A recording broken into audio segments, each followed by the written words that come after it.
time to step up, prep up. Step up, prep up. To help keep you free from the risk of HIV. From the makers of Truvada, there's another PrEP option, Descovy for PrEP, a once-daily prescription medicine that helps lower the chances of getting HIV through sex. It's not for everyone. Descovy for PrEP has not been studied in people assigned female at birth. Talk to your doctor to find out if it's right for you. Step up for health and body. Prep up for your one and only love, or many loves. For kings, this queen, and you royals in between. For my now. Our now. And my future.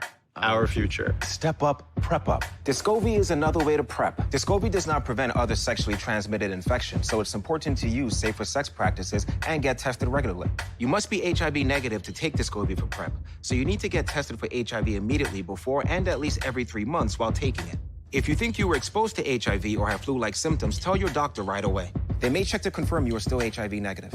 Serious side effects can occur, including kidney problems and kidney failure. Rare life-threatening side effects include a buildup of lactic acid and liver problems. The most common side effect was diarrhea. Tell your doctor about all the medicines and supplements you take, or if you have kidney or liver problems, including hepatitis. If you have hepatitis B, do not stop taking Descovy without talking to your doctor. Ask your doctor about your risk of HIV, and if Descovy for PrEP is right for you. Words are loud, but actions are louder. Step up, Prep up. With Descovy for PrEP.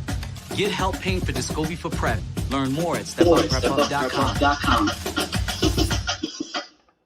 Good evening, everyone. My name is Zakia McKenzie. I'm the Executive Director and founder of Nationz Foundation, and today is National Transgender HIV Testing Day. So in honor of today, Nationz Foundation has put together a panel discussion so that we can talk about HIV, the stigma within the trans community. So I would like to bring on our panelists.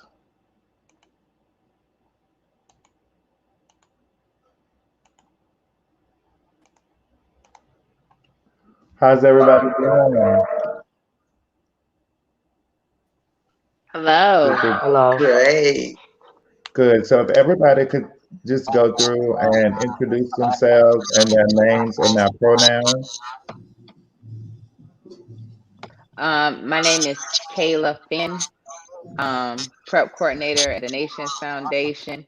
Pronouns are she, her, and hers. Thank you, Kayla. Hi, I'm Tiana Bowman. I go by Tiana. I'm a programs facilitator over at IBWC in Norfolk, Virginia, and I go by she and her.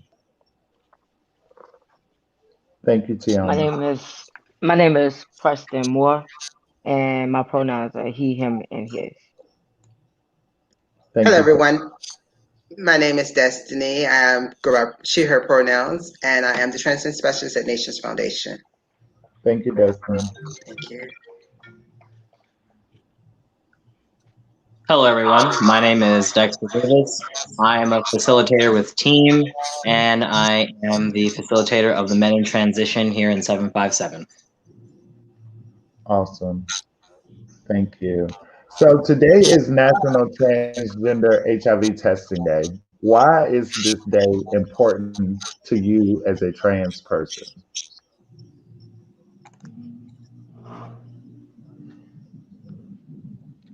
Well, personally, for me, it's a day of importance for me because I lost my gay mother. Her name was Basha, to HIV, AIDS, and in that time, a lot of things that are afforded now to the community with like medication, science, like how science has advanced and things like that. I wish that we had those capabilities then, because maybe she would still be here celebrating life with us.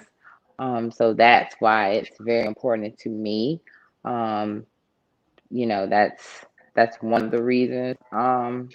It's like really important to me. Yeah. Thank you. Other panelists? National National Transgender HIV Testing Day is important to me because it's a day where we as transgender people are able, even though we can get to test it every day of the week, it's a day that's represented personally to us, to transgender people to be tested that day. It is always good to know your status. So that is why it's important to me. Thank you, Tiana. For me, it's important because it brings awareness also to testing, how important testing is, as well as prevention treatment for the trans community. So it's just a day for us to pause and, just to bring awareness to how important this day is for us to protect ourselves and our community.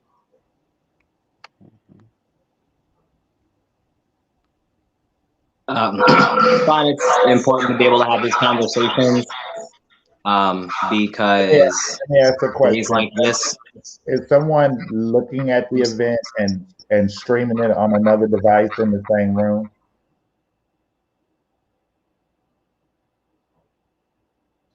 Okay. Go ahead, Dexter.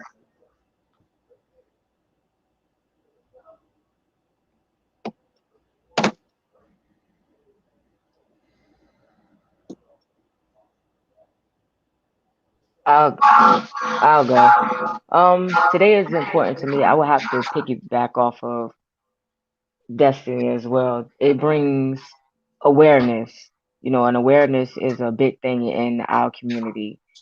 A lot of us don't get tested. A lot of us are afraid of getting tested. And I feel like that not only does it bring awareness, but it also brings safety within the community as well, protecting yourself and protecting others. So, Thank you. Dexter.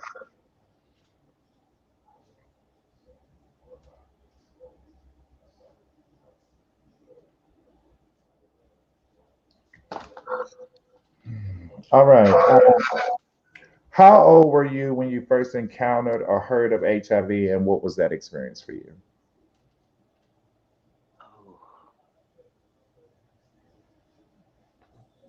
I would have to say it was in the late 80s. I was probably about 8, maybe 9 or 10, and we learned about HIV as it was coming out in elementary school. So, And what was that like for you? Like hearing about HIV? um, because I was a child, it was just like hearing about it, but not really understanding. But I guess when I fully understood what HIV really was, I would say I would probably have been about 16. And it was scary to understand what it was really all about for me.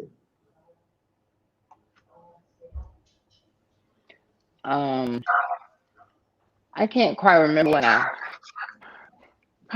I started to come out into started going to the gay club. I was about 16. For me, it made me afraid to have sex with anyone because that's all I knew about it. Like you got it from having sex with people. I didn't have a lot of knowledge on it or certain things about it, how it's transmitted and things like that. So it was kind of frightening and it made me very cautious. But at the same time, there would be slip ups and then it makes you very afraid. Because in the back of my mind, I knew I had done something and it's a possibility. So it was afraid, but at the same time taking risk. Um, so it was, yeah, yeah, yeah.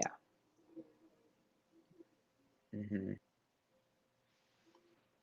For me too, I was very young. I had to been in my teens, my late teens. I'm much older now. But just my initial was just frightening because I knew it could go back further than a couple of months that I'd had sex. It could go back to years. So it made me recounter every experience that I'd had prior to that, and what I could have, contracted, before I was knowledgeable about it. But yeah, it was frightening, and so you merely made me to really wonder, situations that I put myself in, and moving forward to make better, try to make, I say always, but try to make better decisions moving forward.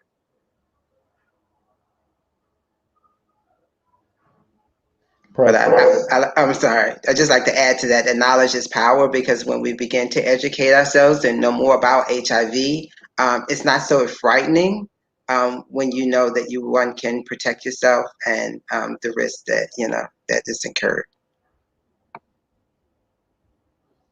Preston.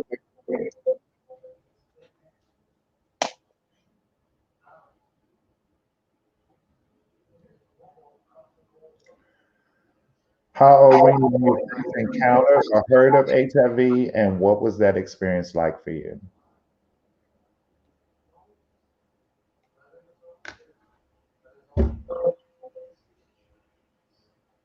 I think you're muted and we can't hear you.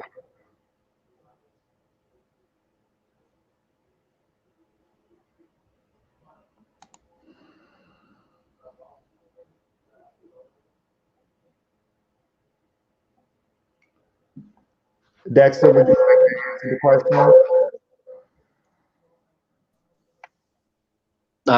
Sure. I heard about HIV when I was in school, but I went to a theater program in high school. So we actually read the play Angels in America, which was a more raw, like I guess more raw explanation of it through art. It was something that it was scary, but through art, it was terrifying personally, but I'm glad that's the way that I looked at it. But I also learned a lot, like at the time, about bug catching and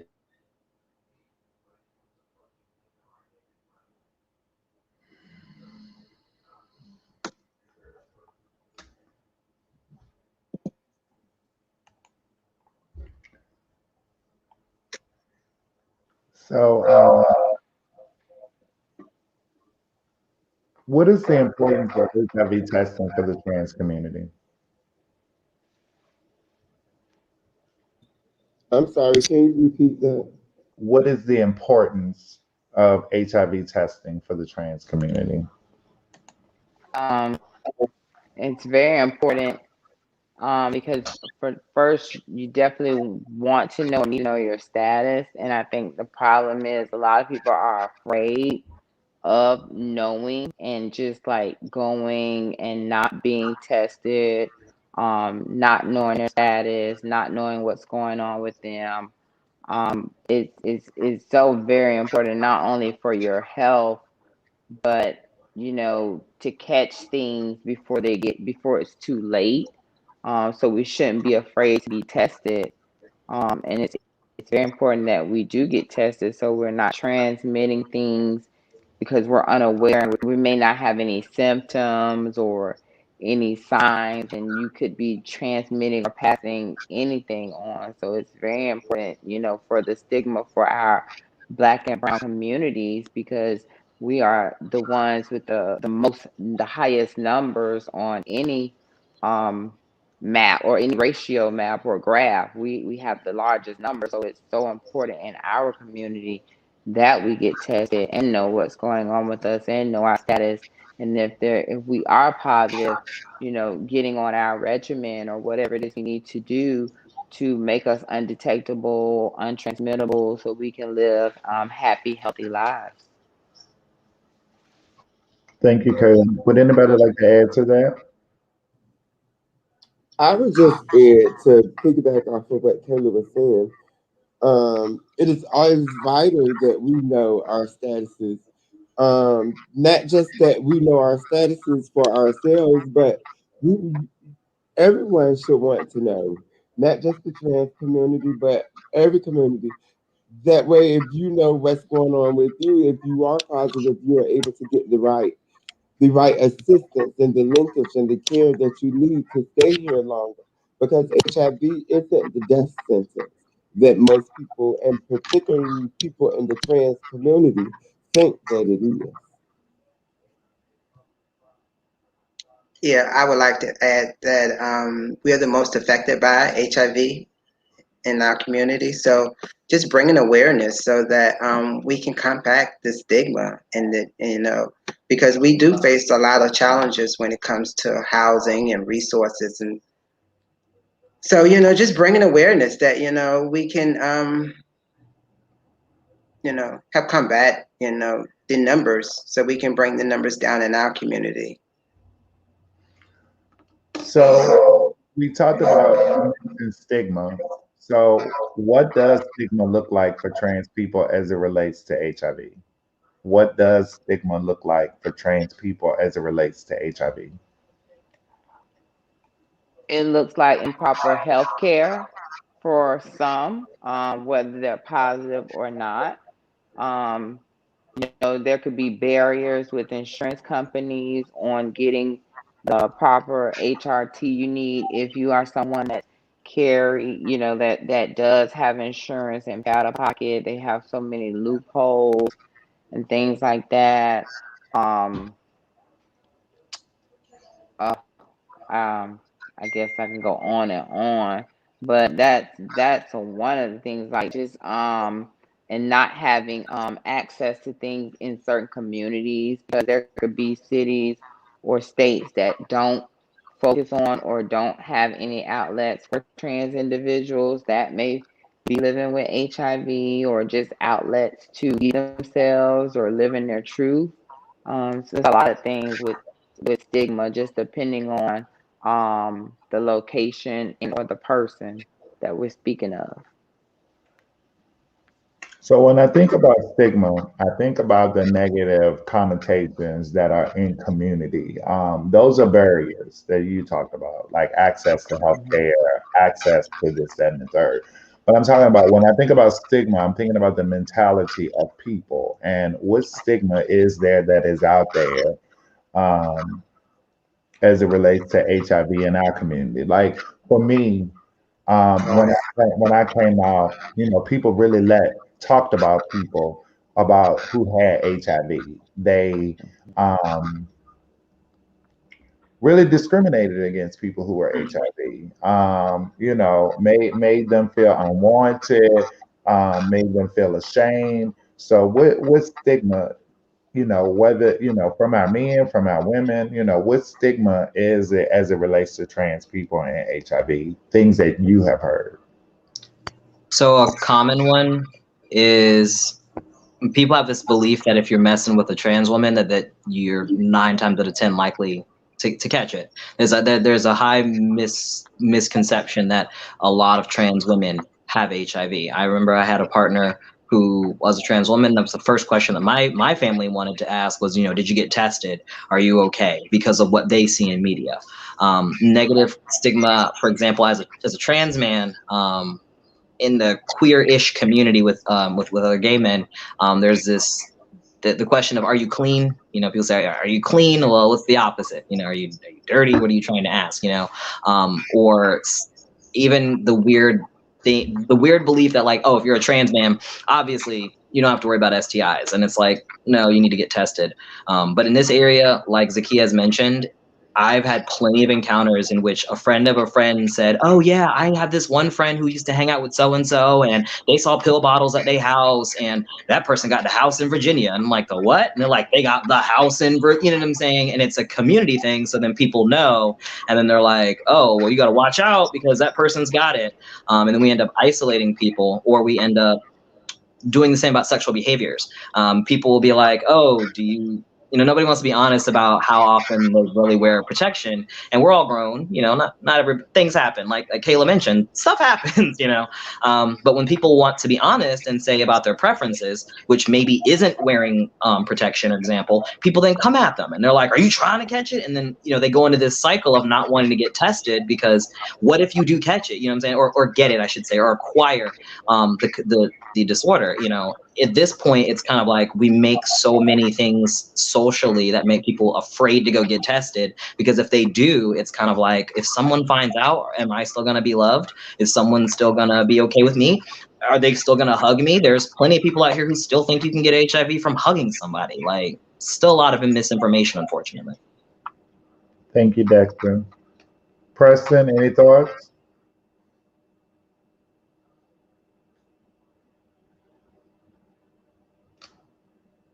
No.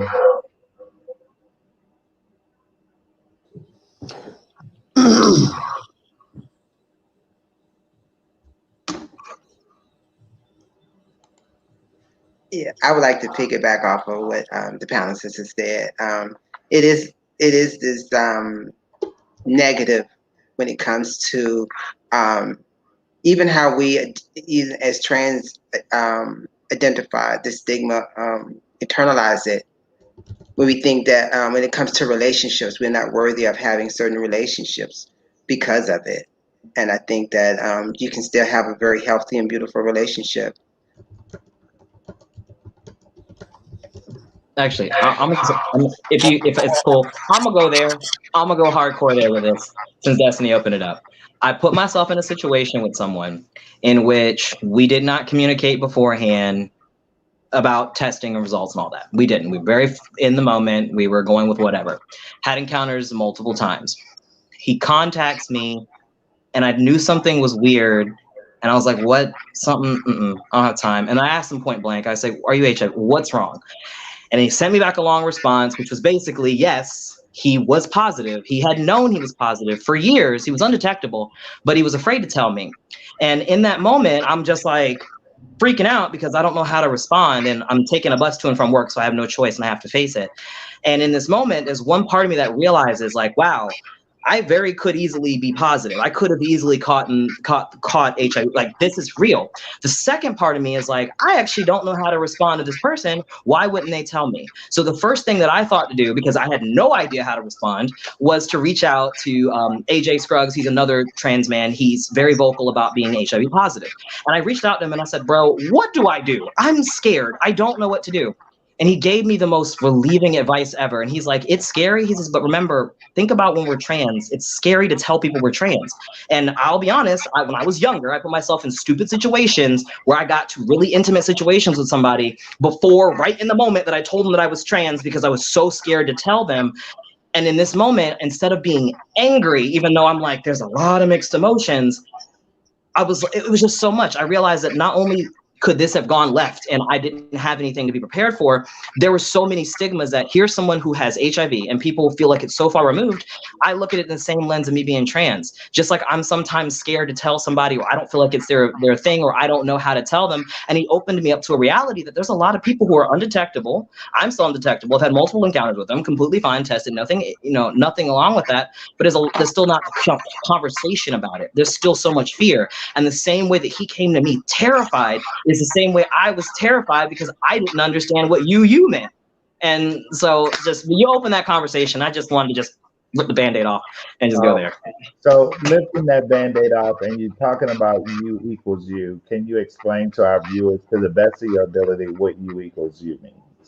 So you equals you means undetectable as untransmittable. And there's, even in the trans masculine community, there's still misinformation about that. I take Descovy, and even in the advertisement, it's still for people with my body parts, still under trial results. I get tested every month. I go to multiple places, I get tested, they know me, I say, hey, I'm still negative. The person that I'm with, or that I engage with every now and again that is positive, does not have the ability to pass it to me. So we consistently make sure, this person's been detectable for several years actually, and it's like a pill a day. And it's the craziest thing because you see it in the advertisement, but I have several friends who are all undetectable and better condition and better health than I am. But because of the status, the viral load is so low, they do not have the ability to pass you the disease. They cannot transmit the virus to you. So as long as they're on their regimen, they don't have the ability. And I'll be honest, as a person who has been in serodiscordant relationships with people, it's a weird piece actually, because I'm not afraid. Like, I could catch it, where could it come? I know exactly what's up and I'm prepared. So there's no fear there. And honestly, ever since this circumstance, I've just been a better self-advocate, just to the knowledge and the education out there. So you use some words, and I always like for people to understand words that we use, and you amping me up, man, Dexter. So thank you.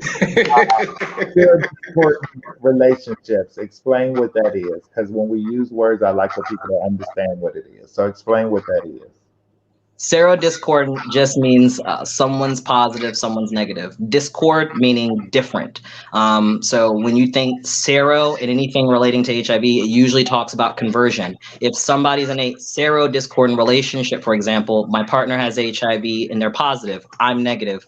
If I start to notice symptoms, then that's an example of seroconversion, me converting to this concern. But when someone engages with somebody who is in a mixed relationship, it's just called serodiscordant. Right. And you brought up a really good point about PrEP, whether it's Descovy or whether it's Truvada. PrEP can be used as prevention and it is used as treatment. And so with Truvada or Descovy, and you are correct, when someone is undetectable, they are, untransmittable. Because, like you said, there's not enough virus being duplicated or produced in their system to spread HIV to other individuals. So, and you're right again. People who are positive, they are in care more. You know what I'm saying? And where people are always like being negative or having, so much stigma around people who are positive.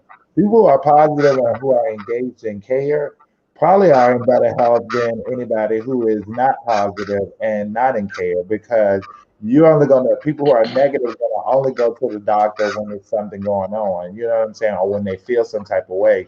But individuals who are living with HIV are in constant care and are really in tip-top shape. And people need to understand that if you are in care and you're taking your meds, you're more likely to get hit by bugs or get shot in the projects of Norfolk or somewhere like that before you would die from HIV.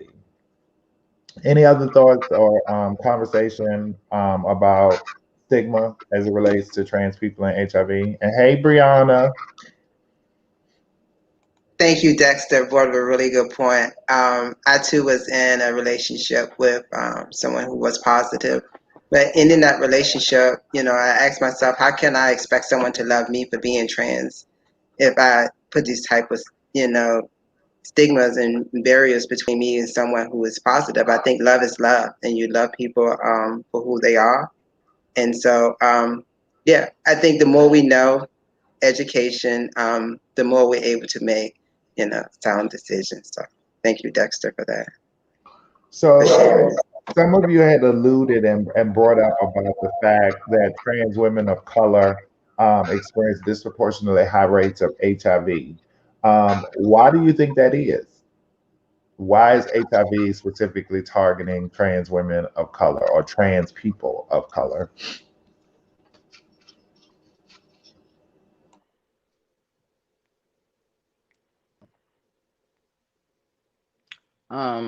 I guess because a lot of times, a lot of trans women are sex workers. Um, that's that's their source of income, or that's what they're taught when they're transitioning, because there are not a lot of outlets for like employment, or there could be someone, a part of their life, that's not giving them the broader side or another outlet, because that's the outlet they know and that's how they were taught when they came into becoming a trans woman. So I think it's each one teach one, but because women, a lot of trans women are sex workers, and are afraid to disclose things or talk to friends about it because they don't want to be judged, or they don't want anyone to know their business. So that's why they don't get tested, or they don't disclose things, and still take risks. It could be multiple reasons.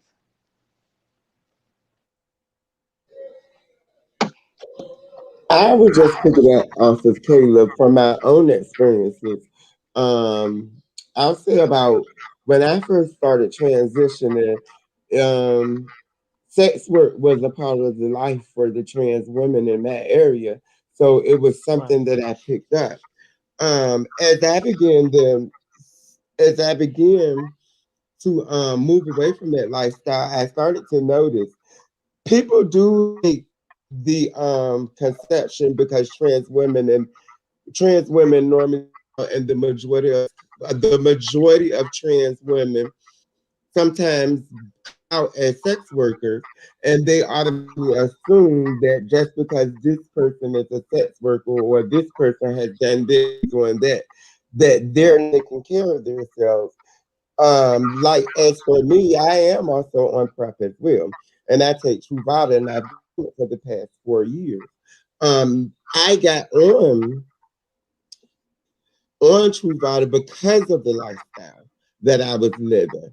I wanted extra measure of protecting myself along with using the condoms and things of that nature. So a lot of times people just assume that trans women are that there's a high rate there, or that trans women are all HIV positive, all because we may have all at one time experienced that life.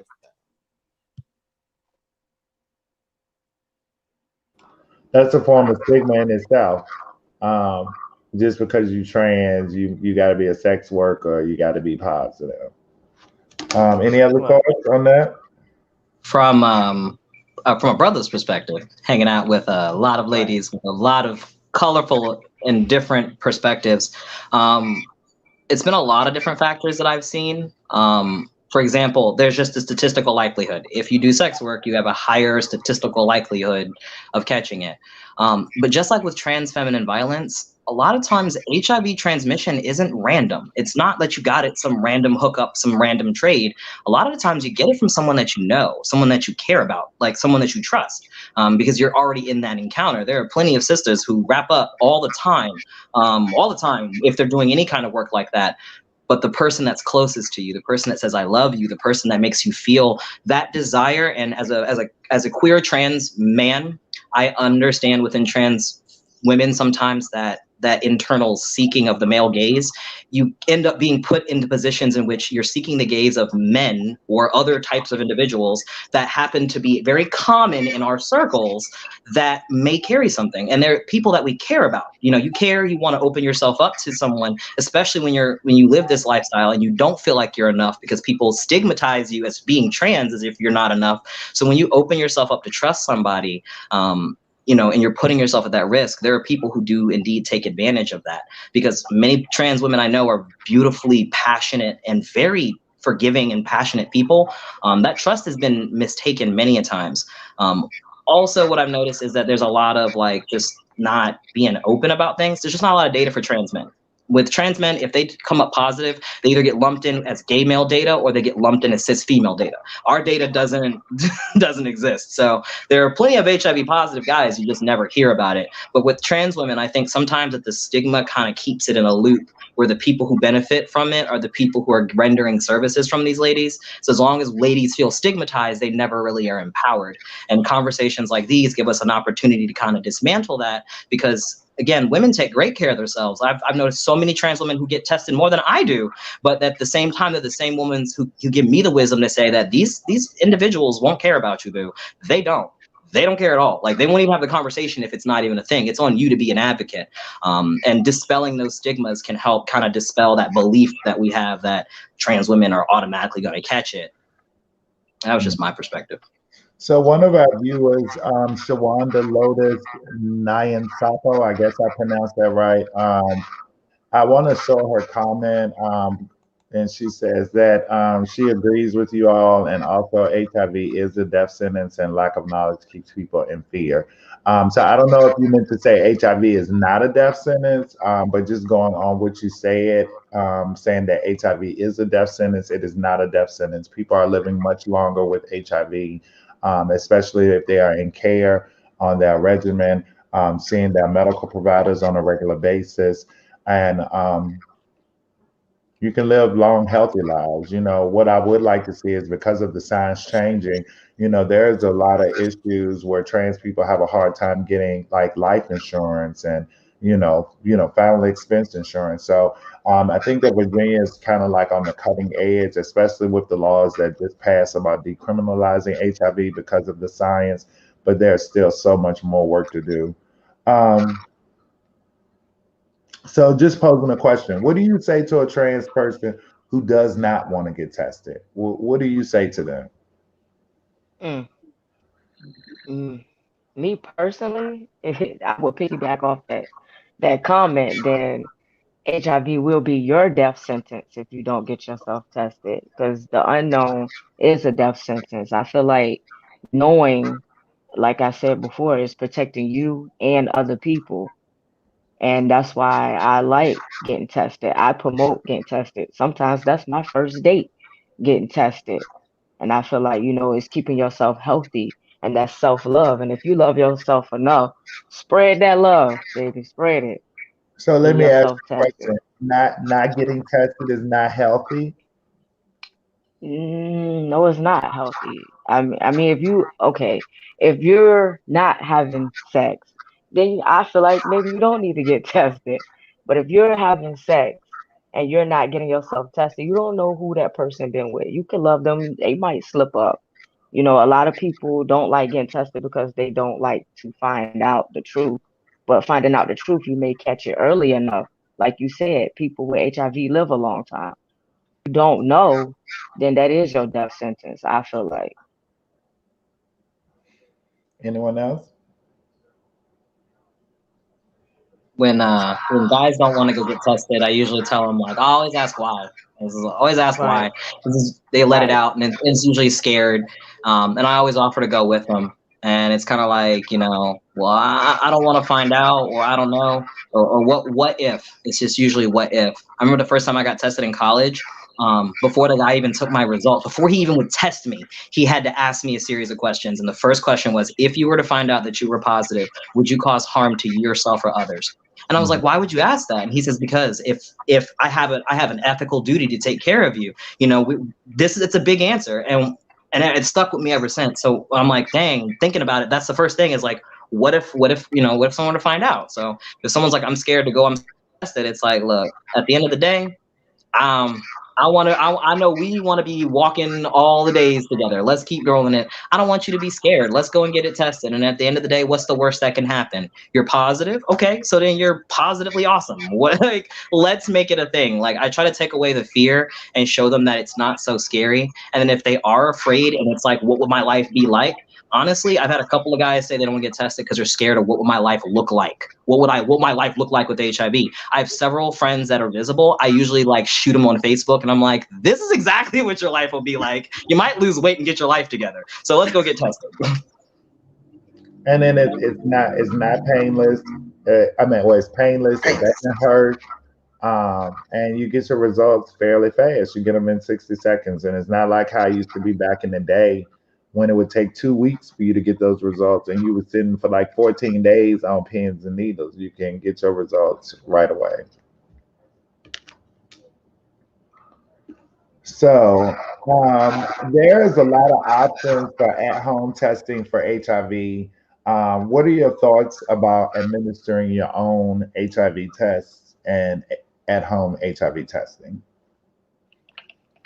Um, I don't think some people, for me personally, I don't think you would be in a mental capacity. Like, if you're alone and you test yourself and you come back positive, what would that reaction be? Like, what measures would you take? How would you react? So, I personally don't agree with the at-home testing because you may need someone to console you, comfort you, and people may think, oh, I'm going to go take these pills or I can't live anymore. And if it's no one there to console them and love on them or explain to them or just talk there or be there for them, that could be kind of tragic, possibly. I don't know. And then that could also make people find out on their own secretly and never disclose it to anyone and no one knows but them. And then they're still having unprotected sex because they're angry. So that could just like go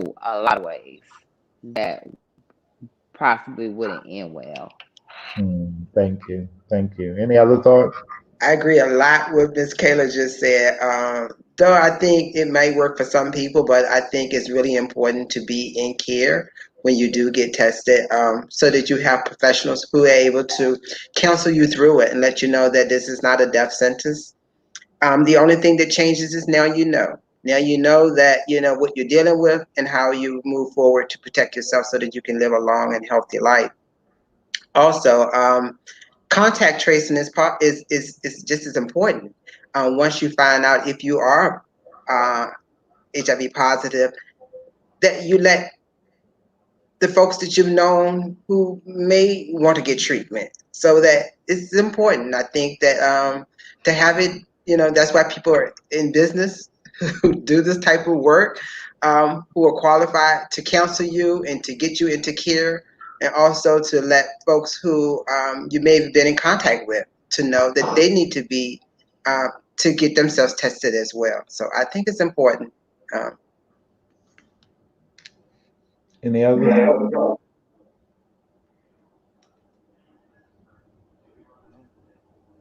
I think that I there's would a just great. say, Oh, Tiana. go ahead.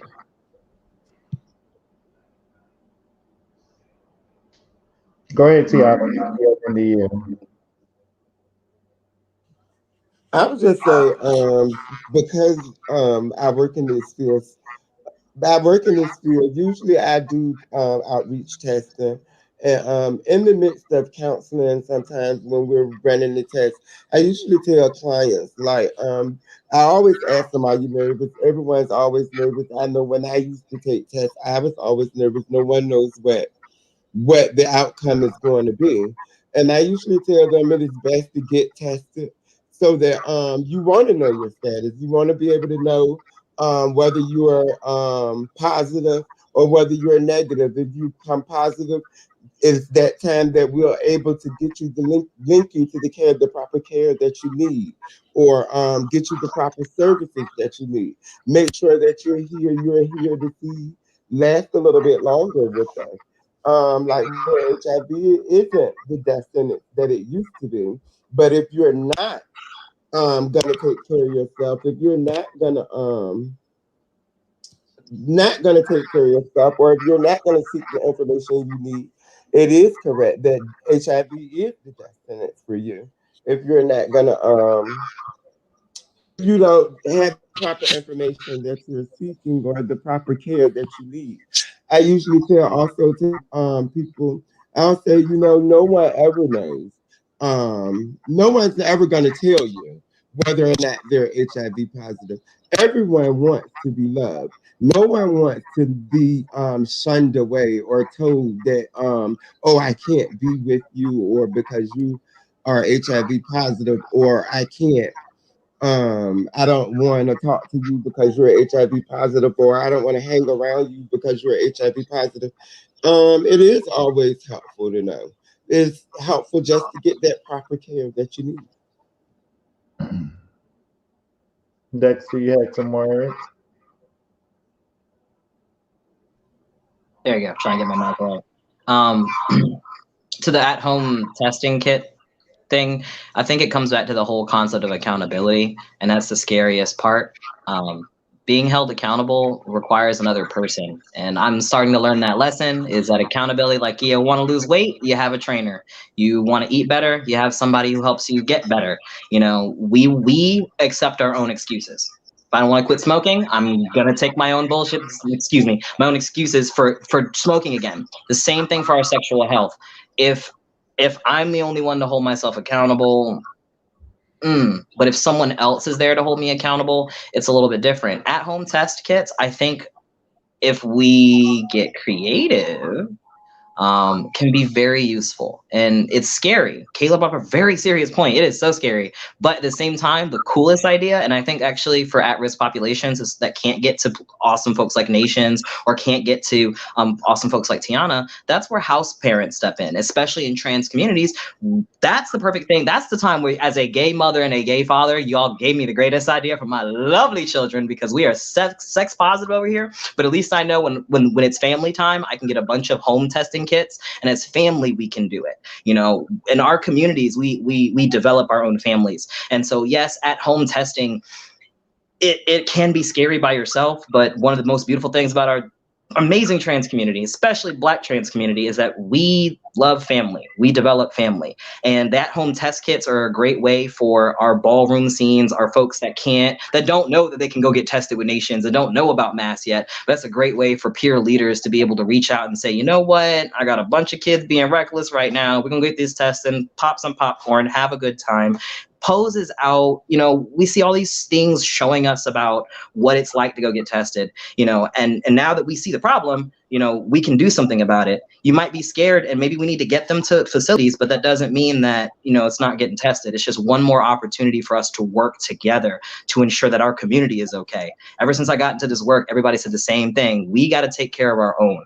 And if anybody else is watching that doesn't really understand, it's the mindset. We got to help our own people. And something as simple as just doing kits at home maybe normalizes it. It makes it okay. Like Preston said, that's a great first date. I actually intentionally go to get my test done because I like to get the online stuff. I like to go to the Life Center to do it so I can get a screenshot. I black out my name. And when somebody hits me up on some foolishness, I say, run me your results. It's the 21st century, boo. You can screenshot your test results and show me that you're negative. Like, if you want to get up in this cookie jar, I'm going to need you to show me something worth getting got.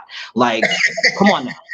But it's like, I remember there used to be a little black book, like, people had a little black book, but at the same time, why not make it okay? Why not make that a part of normal conversation? Like, my bro just told me that's something that he does on a date. You know what? That's going to be on my date list. We going to go get tested, tested in taquitos or something. I don't know. Well, I truly appreciate this conversation tonight in regards to HIV and the stigma within the trans community. If you could just leave one thought with our viewers before we sign off, I would greatly appreciate it.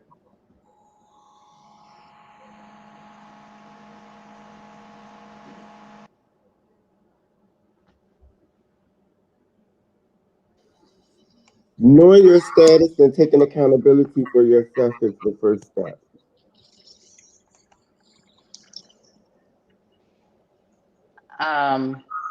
Always believe in yourself. Get tested regularly. If you haven't been tested, know your status, find out so you can take care of yourself and live a healthy, prosperous life.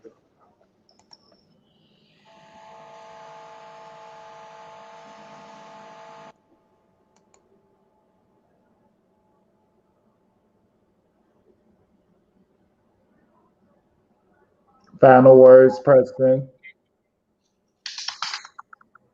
My final words would be just protect yourself, love yourself, and loving yourself is loving others as well. Stay protected. Yes. Today is National Transgender HIV Testing Day, and health is wealth, so we want to make sure that we do everything to protect ourselves, whether that's you're negative or positive. You can still be healthy and live a long and healthy, prosperous life. So I would like to encourage individuals to either reach out to Nationz Foundation or a testing site in your area where you live so that you can get free HIV testing. Nationz will be in Norfolk, Virginia tomorrow at the Southeast Transgender Resource Center on Colley Avenue. I think it's 3519 Colley Avenue. So make sure you join us tomorrow so that you can get tested. I also want you to know that if you are positive, you are loved, you are great. It is nothing to be ashamed about. I know that disclosing your status is like something that is super deep and personal. And for the folks who are negative, let's love our community harder. Let's stop tearing people down and beating people up. We as a community are already oppressed, ostracized, discriminated against, killed, and so many other things. So let's be better about loving and uplifting one another within our community. And let's stop shaming people for their statuses. And let's stop assuming that all people, trans people, are sex workers or are positive, because they are not. This has been us with our trans panel discussion on National Transgender HIV Testing Day. And we're signing out. We love you. Wrap it up. Protect yourself and be safe. Yes.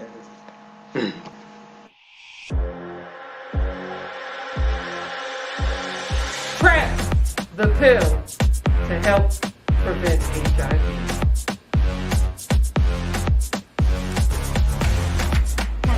safe sex? Come closer. Come closer. Let's get some information on PrEP. Get PrEP today. PrEP starts with me. Call and schedule your HIV test today. I'm at Nationz, about to start PrEP. Taking control of my life so that HIV doesn't control me. Get PrEP. Black trans lives matter, and we must do everything we can to protect ourselves. Can I get a snap for PrEP? Uninsured.